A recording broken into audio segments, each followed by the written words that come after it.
अवधूतचिन्तन श्रीगुरुदेव दत्त श्रीपादराजं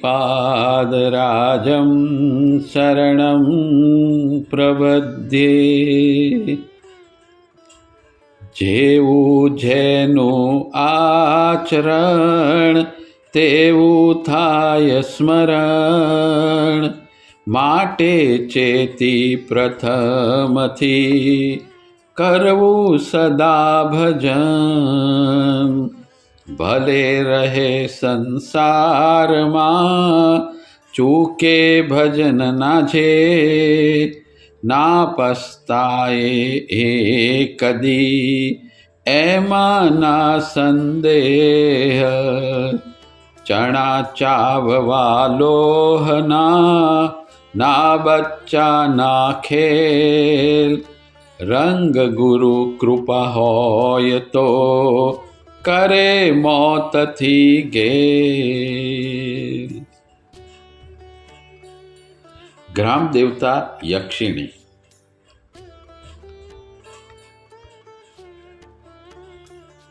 દેવી જાગ્રત યક્ષિણી વસે નિરંતર જાય, માણ ગાંવ સુરમ્ય એ શોભા કહી ન જાય।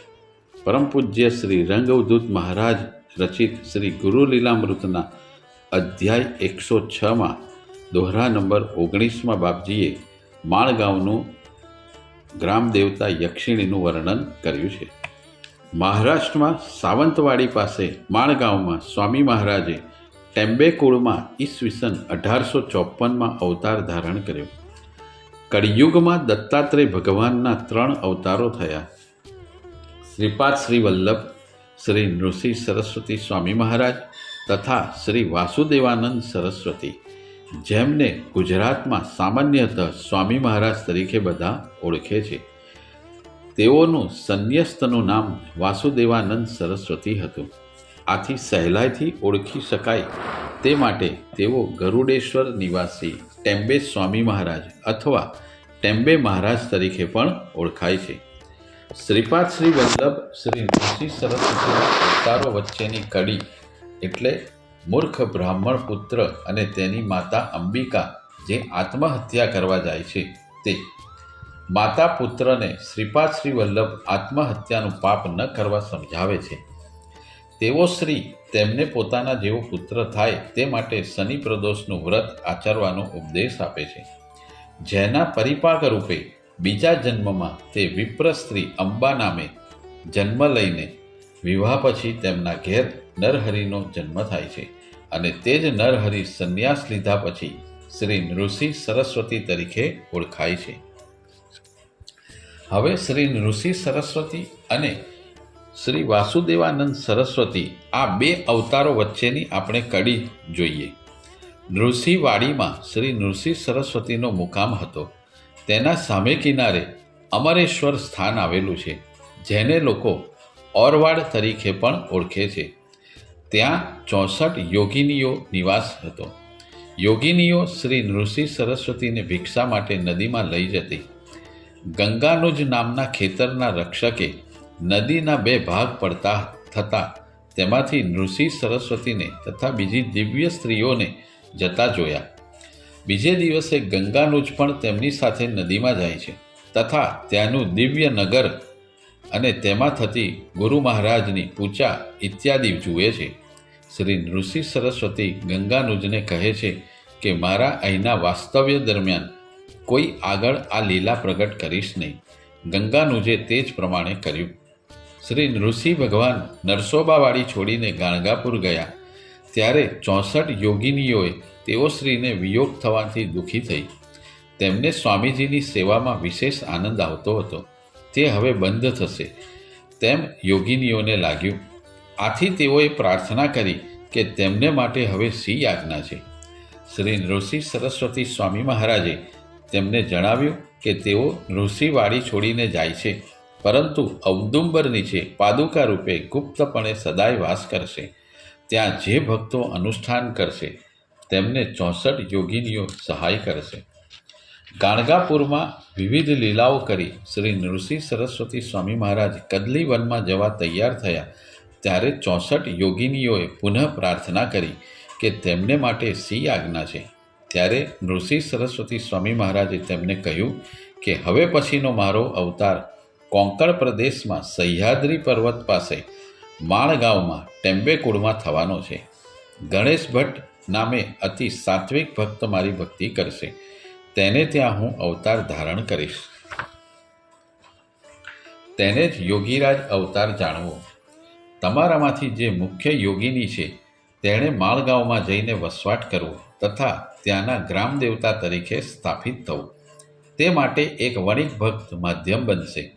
ત્યાં જઈને ગ્રામ દેવતાએ સમગ્ર સ્થળને માનવ તથા પશુ વસ્તીથી સભર બનાવવું.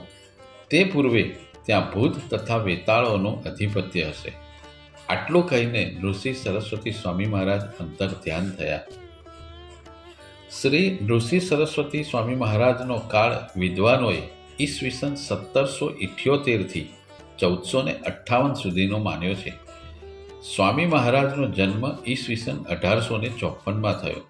આમ શ્રી ઋષિ સરસ્વતી સ્વામી મહારાજ પછી આશરે 400 વર્ષ પછી શ્રી વાસુદેવાનંદ સરસ્વતી સ્વામી મહારાજનો આવિર્ભાવ થયો.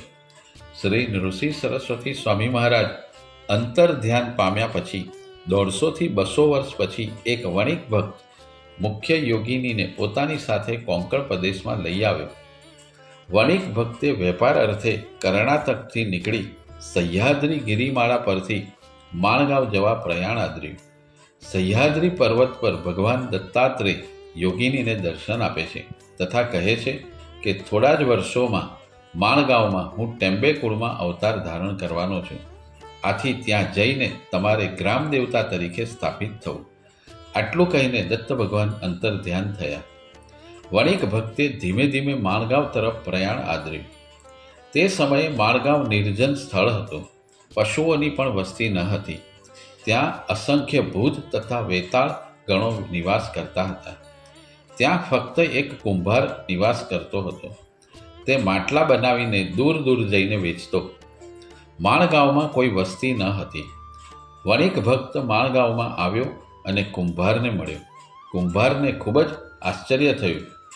ઘણા વર્ષો પછી એક મનુષ્ય તેના ઘેર આવ્યો હતો.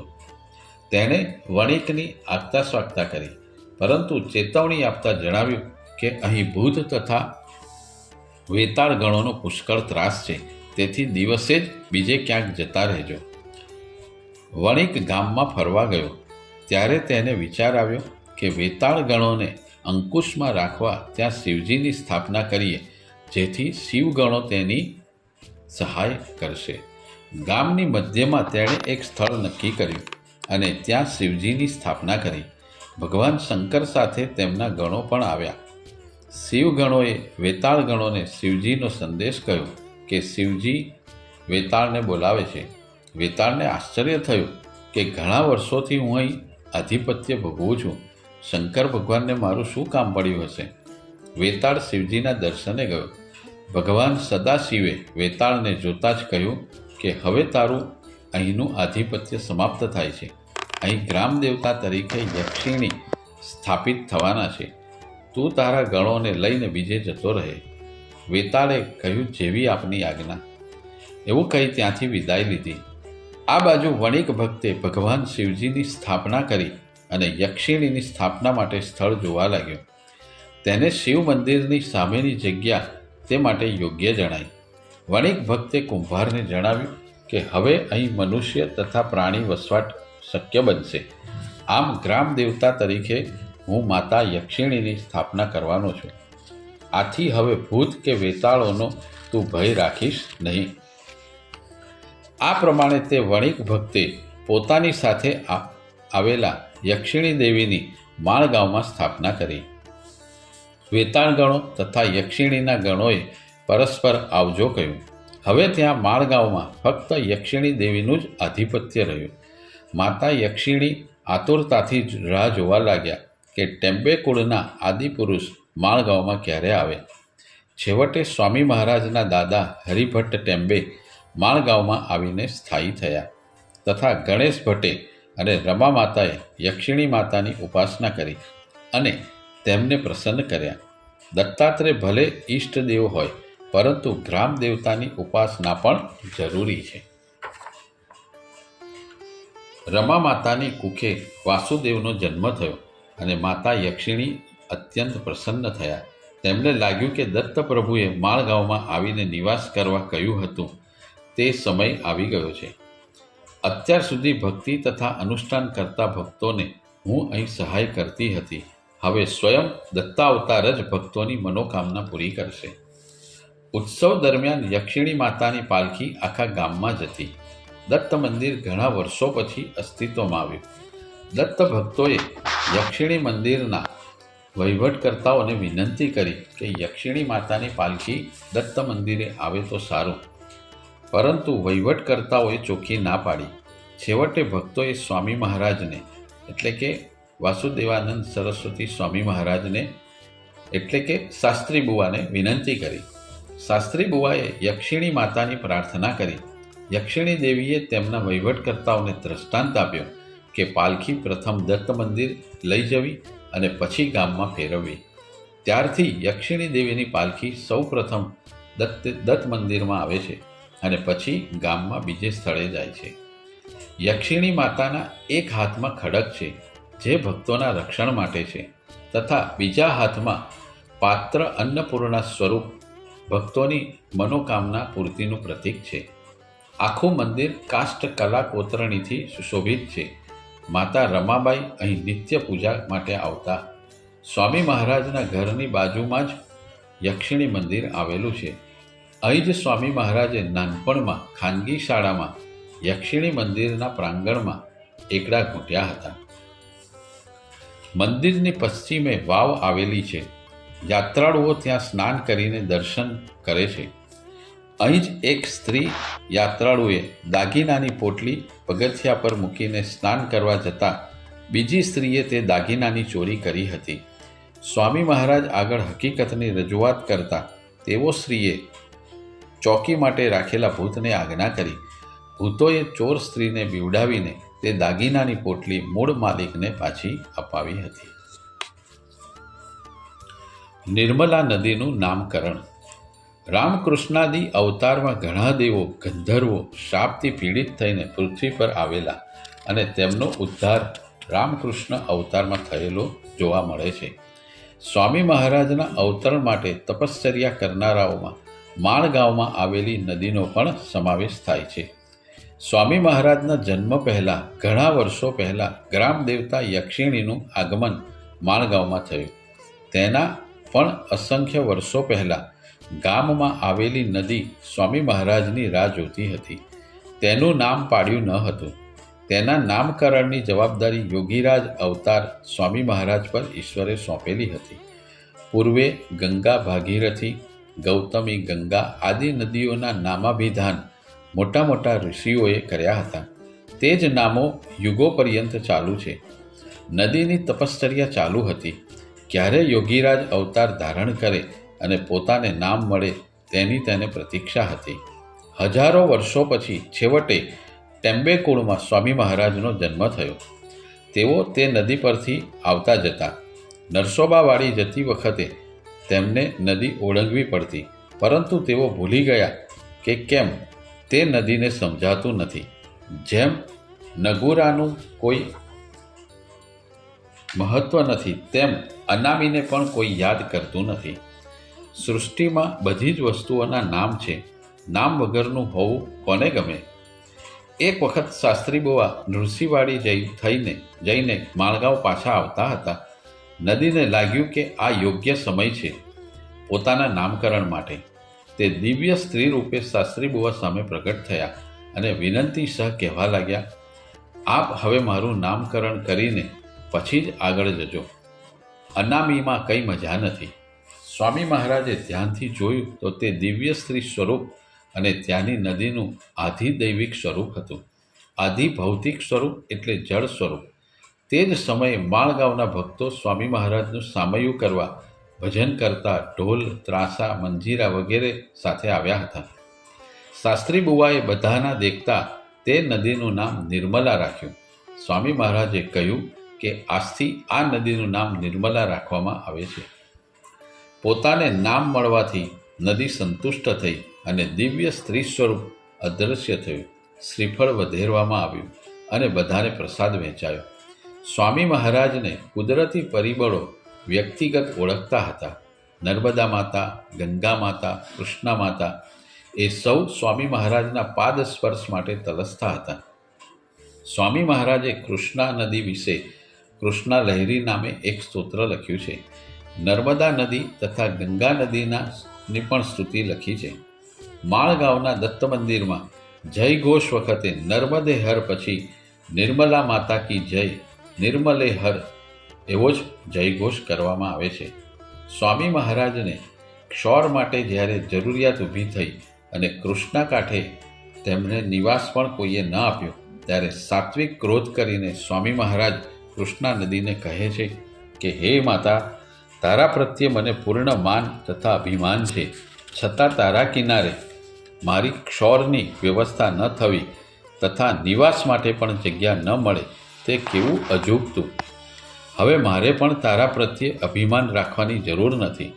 દંડ તારા પ્રવાહમાં ફેંકી દઈશ તથા મન ભાવે તેમ વિચરણ કરીશ. કૃષ્ણા માતા સ્ત્રી સ્વરૂપે દર્શન આપી સ્વામી મહારાજને શાંત કરતા કહે છે કે સ્વામીજી, આપના પ્રત્યે મને પૂર્ણ માન છે. તમારા ક્ષૌર માટે હું વ્યવસ્થા કરાવું છું. રાત્રે ગામના ઘણા માણસોને એકી સાથે કૃષ્ણા નદીએ કુદ્ર થઈને ચેતવણી આપી કે ભગવત સ્વરૂપ સંન્યાસી ગામમાં આવ્યા છે, તેમનું માન જાળવ્યું નથી તથા તેમના ક્ષૌરની પણ વ્યવસ્થા કરી નથી. આખું ગામ સંકટમાં મુકાશે. બધા લોકો તેમની માફી માગો અને તેમને ગામમાં આદર સાથે લઈ આવો. ઘણા લોકોને એકી સાથે ભયંકર ચેતવણી આપતું સ્વપ્ન પડવાથી બધા લોકો એકઠા થયા તથા સ્વામી મહારાજની માફી માગીને તેમને આદર સાથે ગામમાં લઈ આવ્યા તથા તેમના ક્ષૌર માટે વ્યવસ્થા કરી. આ જ રીતે સ્વામી મહારાજને જ્યારે કેડમાં ચષક ભરાઈ હતી અને ભિક્ષા માટે જઈ ન શક્યા, ત્યારે 8 વર્ષની કુમારિકા રૂપે નર્મદા માતા તેમની પૂછપરછ કરવા આવેલા. પોતે વિભૂતિ લગાડી સ્વામી મહારાજને પગ ઠોકવા કહે છે. આમ ચષક જતાં સ્વામી મહારાજ ભિક્ષા માટે જઈ શક્યા. સ્વામી મહારાજને નર્મદા, કૃષ્ણા, ગંગા, નિર્મલા નદીઓ સાથે આવો આત્મીય સંબંધ હતો. દાદા હરિભટ્ટનો દેહ વિલય. દાદા હરિભટ્ટને લીધે ટેમ્બેકુળ માણગાંવમાં સ્થાયી થયું. તેઓને લીધે ગણેશ ભટ્ટને દત્ત ઉપાસનાની પ્રેરણા મળી. હરિભટ્ટે લખેલ હસ્તલિખિત શ્રી ગુરુચરિત્રની નકલ ભવિષ્યમાં શ્રી રામચંદ્ર કૃષ્ણ કામતજીના સંશોધનના કામમાં આવી. પુત્ર ગણેશ હંમેશા ગાણગાપુર જતો. તેનું લક્ષ્ય સંસારમાં ન હતું. આથી ગણેશ ભટ્ટ જ ઘરનો કારભાર સંભાળતા. તેમણે બાળ વાસુદેવને રૂપાવલી, સમાસચક, અક્ષરકોશ, નિત્ય સ્તોત્રપાઠ, શિક્ષા, અષ્ટાધ્યાયી આદિ ઉપગ્રંથો શીખવ્યા. વધતા પ્રપંચને ચલાવવા દાદા હરિભટ્ટને ઘણા કષ્ટો પડતા. યાજ્ઞિકી તથા ખેતીના વ્યવસાયથી કુટુંબનું ગુજરાન ચાલતું. વાસુદેવના જનોઈ પછી 2-1 વર્ષ પછી તેઓનો દેહ ત્યાગ કર્યો. તે સમયે ગણેશ ભટ્ટ ગાણગાપુરમાં હતા. આથી હરિભટ્ટની અંત્યેષ્ટિ વિધિ બાળકૃષ્ણના હાથે થઈ. હરિભટ્ટના નિધન પછી ઘરમાં વડીલ વ્યક્તિ રહી નહીં. આથી બાળકૃષ્ણએ માલ મિલકતનો અપવ્યય કરી કુટુંબ પર 500 રૂપિયાનું દેવું કર્યું અને જતા રહ્યા. ઘરમાં અન્નપૂર્ણાબાઈ તથા રમાબાઈ 2 મા દીકરી હતા. ખેતીના અને બીજા વ્યવહાર જોવા અન્નપૂર્ણાબાઈએ તેમના સગા નારાયણ ભટ્ટ ઉર્ફે નાના કોનકરને ઘેર આશ્રય આપ્યો. રમાબાઈના એક પિતરાઈ બહેન દુર્ગાબાઈ નામે હતા. તેઓ પણ માળગાંવમાં જ રહેતા. તેમને ભૂત બાધા હોવાથી ઋષિવાડીમાં તેઓ વારંવાર અનુષ્ઠાન અર્થે જતા. તેમની યોગમાં પણ સારી પ્રગતિ હતી. માળગાંવમાં ગાંવ છોડીને શાસ્ત્રીબુવા જ્યારે સતી અન્નપૂર્ણાબાઈ સાથે ઋષિવાડી ગયા, ત્યારે સતી અન્નપૂર્ણાને પુત્ર પ્રસવ થયો. દાયણનું કામ પણ દુર્ગામાસીએ કર્યું હતું. હરિભટ્ટના નિધન પછી વાસુદેવના પૌરોહિત્યથી જે થોડી ઘણી આવક થતી તે પણ વાસુદેવે તેમના નાના ભાઈ સીતારામનું જનોઈ તથા બહેનોના લગ્ન કરાવ્યા. માણગાંવમાં પૂરતી આવક ન થવાથી શાસ્ત્રી બુવાએ ગોવામાં જઈને જ્યોતિષનો વિશેષ અભ્યાસ કરવા નિશ્ચય કર્યો. ત્યાં તેઓ નીણભટ્ટ પદ્મેને ત્યાં ગયા પણ ખરા અને 6 માસ અભ્યાસ કર્યો.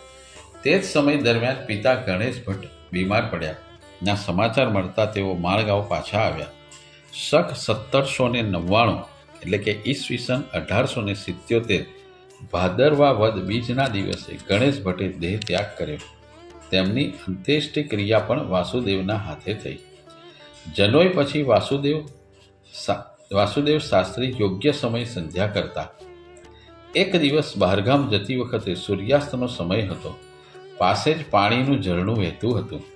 ત્યાં જ વાસુદેવ શાસ્ત્રીએ સાયં સંધ્યા કરી અને પછી આગળ પ્રયાણ આદર્યું. સ્માર્ત અને વૈષ્ણવ બંને 11 તેઓ ઉપોષણ કરતા. રાત્રે સંપૂર્ણ જાગરણ, ભૂલે ચૂકે પણ ઊંઘ ન આવે તે માટે ચોટલીને દોરી બાંધી તે દોરીને ખીલે બાંધતા, જેથી જોકું આવી જાય તો શિખા ખેંચાઈને તરત જ જાગૃત થઈ જવાય. 12ની બપોરે સૂવાનું નહીં. આ રીતે તેઓ 11નું વ્રત કરતા. હરિભટ્ટના નિધન પછી પૌરોહિત્ય માટે તેમને બહારગામ પણ જવું પડતું, પરંતુ તે પૂરું કરીને ઘેર આવી થાળ તથા વૈશ્વદેવ કરીને પછી જ ભોજન લેતા. પરાન્ન અન્ન વિશે કોઈ દિવસ લીધું નથી. જમતી વખતે જો રજસ્વલા અથવા અંત્યજનો અવાજ સંભળાય તો પાત્ર છોડીને ઉઠી જતા. શ્રાદ્ધ ભોજનમાં કદી જતા નહીં. આથી ઘણીવાર 2-3 દિવસ સુધી તેમને ઉપવાસ થતા. વાદ વિવાદ કોઈની સાથે કરતા નહીં. વસ્ત્રોમાં 2 પંચિયા રહેતા, એક પહેરવા માટે તથા બીજું પાથરવા માટે. આ સિવાય જો કોઈ વસ્ત્ર મળે તો તેને માથે બાંધતા. ત્રિકાળ સ્નાનનો નિયમ હતો. પગમાં જોડા ન પહેરવાનો તથા છત્રી ન ઓઢવાનો તેમણે આજીવન નિયમ લીધો હતો. એ ઉપર કહેવાઈ ગયું છે, કઠોર તપશ્ચર્યા, આંતરબાહ્ય શુચિર્ભૂતતા તથા વૈરાગ્યમય જીવનને લીધે શાસ્ત્રી બુવાને મંત્ર સિદ્ધિ નાનપણમાં જ પ્રાપ્ત થઈ હતી. 2-3 ઉદાહરણો આપણે જોઈશું. અવધૂત ચિંતન શ્રી ગુરુદેવ દત્ત શ્રીપાદરાજમ શરણમ પ્રબધ્યે.